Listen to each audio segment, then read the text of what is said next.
আসসালামু আলাইকুম, সবাইকে শুভেচ্ছা জানাচ্ছি। মাসুম মাহবুব দেখছেন ওপেন দ্য ইউটিউব চ্যানেল এবং মাসুম মাহবুব ফেসবুক পেজ। আজকের ভিডিওটি পক্ষ এবং বিপক্ষে ভাগ হয়ে যাবে আমার দর্শক, কারণ আমি একটি সোশ্যাল মিডিয়ায় পোস্ট করার পর আমি দেখছি অনেকেই সমালোচনা করছেন, অনেকে পক্ষে কথা বলছেন। সমালোচনাকারী কম, পক্ষে বলার সংখ্যাটা বেশি। বিদেশে বসে থাকা একজন বাংলাদেশী, এবং আমার জানা মতে তিনি বাহিরে কোনো গণমাধ্যমে কাজ করেন, বাংলাদেশের কোনো গণমাধ্যমের সাথে সংশ্লিষ্ট নন, একটি ভিডিও রিলিজ করেছেন। এবং সেটি হলো আমাদের খুব সেন্সিটিভ জোন, বাংলাদেশ বিমান বন্দরের ভেতরে একটি চেকপোস্টের, যেখানে আমাদের বিদেশ যাওয়ার ক্ষেত্রে সর্বশেষ চেকটি করা হয়, একেবারে সব। সেখান থেকে একটি ভিডিও, গোপন ভিডিও আমরা ইতিমধ্যে দেখেছি। সেখানে দেখা গেছে আমাদের উপদেষ্টা, তরুণ উপদেষ্টা আসিফ মাহমুদ সজীব ভুইয়া তিনি বিদেশে যাচ্ছেন।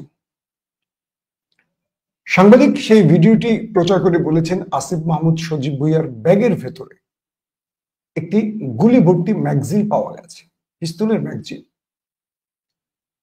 আমরা সাংবাদিকের বর্ণনায় পেয়েছি তথ্যটি, কিন্তু ম্যাগজিনের ছবি টবি পাইনি। পেয়েছি আসিফ মাহমুদের এয়ারপোর্টের ভেতরে ঢোকার প্রবেশের সেই দৃশ্যটাই। দুটো প্রশ্ন নিয়ে আজকে আলোচনা করব। এক, আসিফ মাহমুদ সজীব ভুইয়া কেন এই ম্যাগজিন বহন করেছে?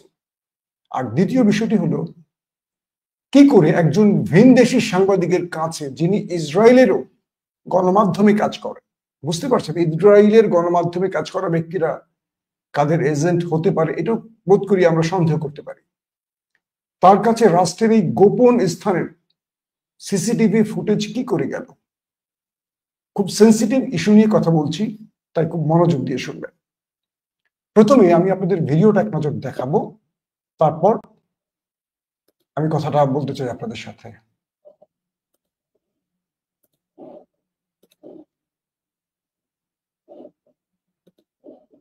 আপনারা দেখতে পাচ্ছেন আসিফ মাহমুদ সজীব ভুইয়া, তাকে চেক করা হচ্ছে।